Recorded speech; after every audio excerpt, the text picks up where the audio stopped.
In a previous video, we discussed the importance of understanding the value of your dental practice and how that value is determined when selling to another dentist. But if you're considering selling to a DSO, then it's important to understand their calculations are different and rely heavily on EBITDA.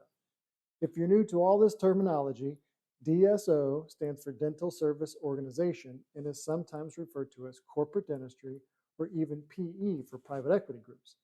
This is because most DSOs are now funded by private equity groups. So what's EBITDA? EBITDA is an acronym for earnings before interest, taxes, depreciation, and amortization.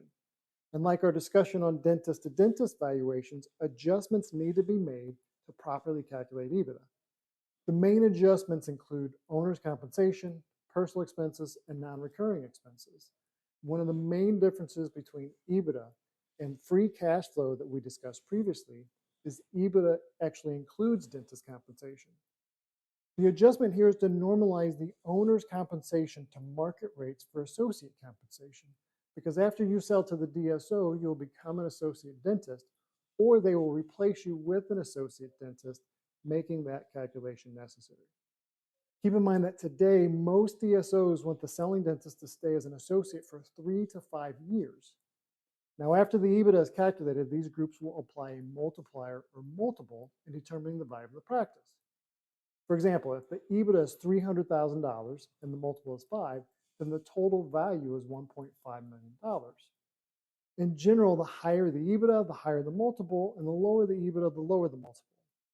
In our example, this $1.5 million will likely be a mix of cash, equity, and future earnouts.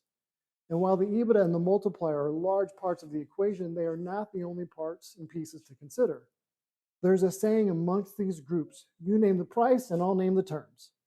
The terms of these deals can vary greatly, and your potential financial outcome can drastically change with these terms. Some of the terms and questions that need to be taken into consideration are: how much cash do you receive at closing? What type of equity is offered? How long are you required to work post-sale? How much equity is the owner rolling over? Are there any earn-out or rollback or clawback clauses? And when the DSO recapitalizes, is there a cap on the multiplier? These groups typically have a 5 to 7 year period with the goal of acquiring new practices, funneling them, and then selling them to a larger group for a higher price. Their business model is basically buy low and then sell high, and you're the low in the equation. Keep that in mind if you receive an unsolicited offer. It's almost certainly not their best offer. In addition to the economics of the deal, it's important to find the right cultural match. There are many different groups out there with different organizational structures, different strengths, different clinical philosophy, and different cultures.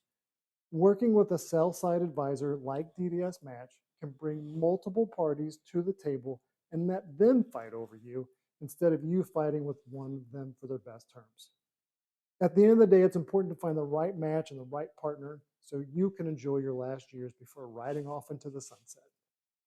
Typically, transitions that yield the highest results with the most options available to business owners start planning 5+ years prior to retirement.